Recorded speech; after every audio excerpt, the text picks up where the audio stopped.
సముద్రంలో తుఫాను చెలరేగి షిప్ మునిగిపోయే స్థితిలో అందులో ఉన్న మన కార్మిక హిందువులు మన ధర్మముపై నమ్మకంతో ప్రార్థనలు చేశారు.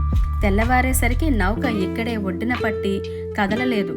నౌకని పరీక్షించగా ఒక రాయికి నౌక తగిలిందని తెలుసుకొని ఆ రాతిని బయటికి తీసి చూడగా ఒక దేవతా విగ్రహం అని తలచి ఒక పవిత్రమైన స్థలంలో ప్రతిష్ఠించాలని తలచి గోస్తని నది సాగరంలో కలిగి చోట పక్కన గల ఈ పర్వతము చాలా సుందరంగా ఉందని అప్పటి గ్రామ పెద్దకు అప్పగించి ఇక్కడే కొండ మీద ప్రతిష్ఠించారు.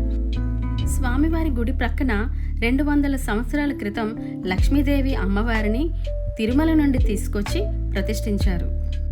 ఇక్కడ ఇంకొక ప్రత్యేకత కూడా ఉంది.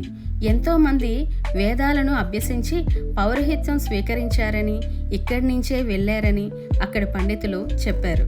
ఇంతటి ప్రాముఖ్యత గల గుడి